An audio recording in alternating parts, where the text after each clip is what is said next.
Chintal BRS party కార్యాలయంలో నిర్వహించిన కుత్బుల్లాపూర్ నియోజకవర్గ బీఆర్ఎస్ పార్టీ నాయకుల సమన్వయ సమావేశానికి BRS LP whip MLA KP Vivekanand, MLC Shambipur Raju ముఖ్య అతిథులుగా హాజరై రానున్న జీహెచ్ఎంసీ ఎన్నికల్లో బీఆర్ఎస్ పార్టీ గెలుపుకై ఎన్నికల్లో పాటించవలసిన వ్యూహాలపై నాయకులకు, కార్యకర్తలకు దిశానిర్దేశం చేశారు. అనంతరం భారత రాష్ట్ర సమితి ఆధ్వర్యంలో నూతనంగా రూపొందించిన క్యాలెండర్, డైరీలను ఎమ్మెల్యే, ఎమ్మెల్సీ ఆవిష్కరించారు. ఈ సందర్భంగా వారు మాట్లాడుతూ తెలంగాణ రాష్ట్ర సంక్షేమం, అభివృద్ధికై పనిచేసిన ఏకైక పార్టీ బీఆర్ఎస్ పార్టీ మాత్రమేనని ప్రజలు బలంగా విశ్వసిస్తున్నారని, అబద్దపు హామీలతో గడిచిన 2 ఏళ్లలో కాంగ్రెస్ ప్రభుత్వం ప్రజలను మోసం చేసిన తీరును ప్రజలు గుర్తించారని, ఎన్నికలు ఎప్పుడొచ్చినా బీఆర్ఎస్ ను గెలిపించేందుకు ప్రజలు సిద్ధంగా ఉన్నారని అన్నారు. రాబోయే జీహెచ్ఎంసీ ఎన్నికల్లో టికెట్ ఎవరికొచ్చినా ప్రతి నాయకుడు, కార్యకర్త పని చేయాలన్నారు.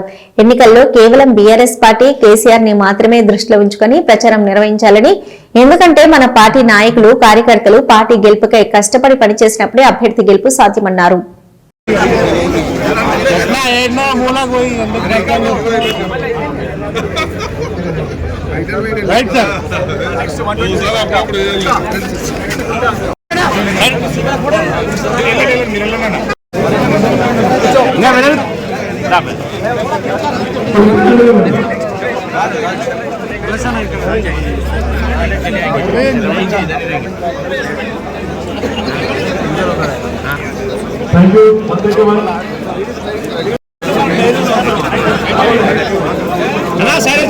మలేషియా చాలు, మలేషియా చాలు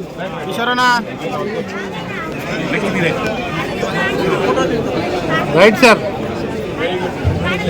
జరగాలి.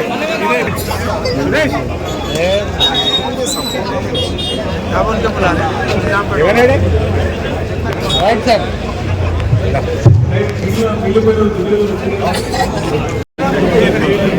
అన్న జరా మధ్యలో సైడ్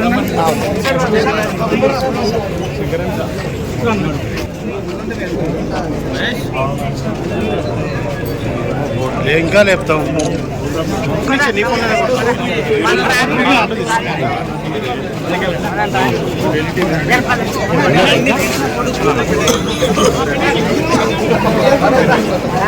షేక్ సాబ్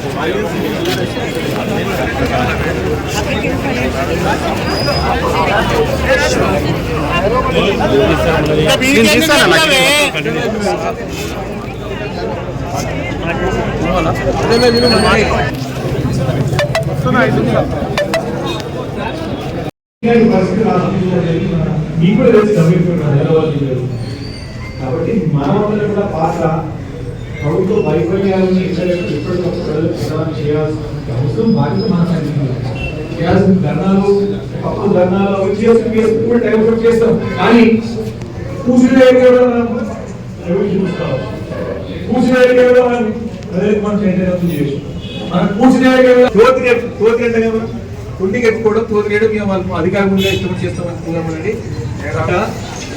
వాళ్ళకి అడ్డు వదుపు లేకుండా రంగయ్య ప్రసాద్ గారు నిజాంపేట్ కార్పొరేషన్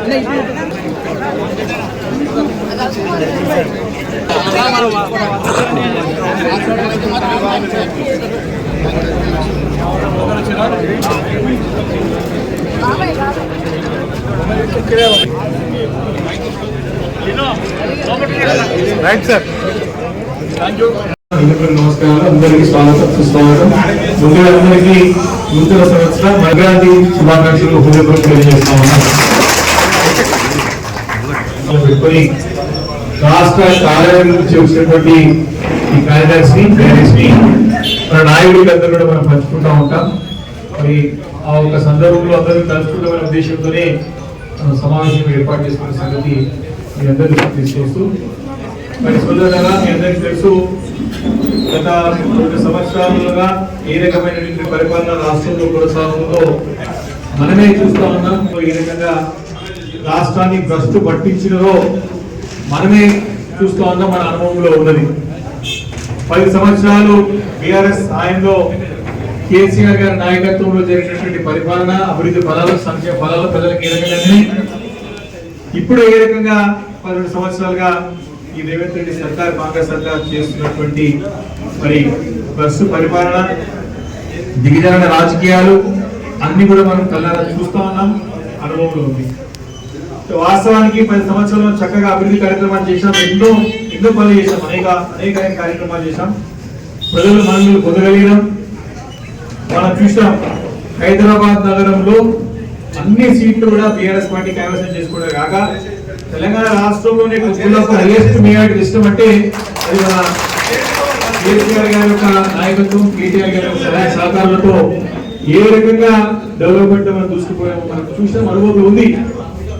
మీ అందరికీ ఈ సందర్భంగా కొన్ని విషయాలు సరే అధికారంలోకి వచ్చిన తర్వాత కూడా అంతకుముందు వచ్చిన అధికారం వచ్చిన తర్వాత ఎన్ని అబద్ధాలు మాట్లాడుతూ మీ విషయం మీరు వచ్చిన తర్వాత కూడా ఒకటే ఒకటి ఉదాహరణ చెప్పాలి. ఈ మధ్యకాలం నెలలు మా అనుభవంలోకి వచ్చింది.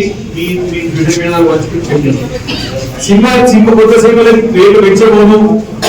ఇదే ఒక ముఖ్యమంత్రి, ఇదే ఒక మంత్రి అసెంబ్లీ సాక్షిగా రేట్లు పెంచమని చెప్పినాడు. మీకు ఎంత తెలుసు కదా. అందులో పంచాయతీ అయినప్పుడు ఎట్లా పెంచారు, సోసీఎం రేటు పెంచమని చెప్పారు. నేను ఉన్నంత కాలం సీట్లు ఉన్నంత కాలం రేట్ పెంచాలని చెప్పి టికెట్లు అసలు మన మనిషి ఏమంటారు, ఇంకోటి ఏమంటుంది తెలియదు.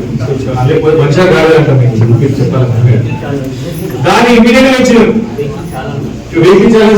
ఒకటే చాలా ఉన్నాయి.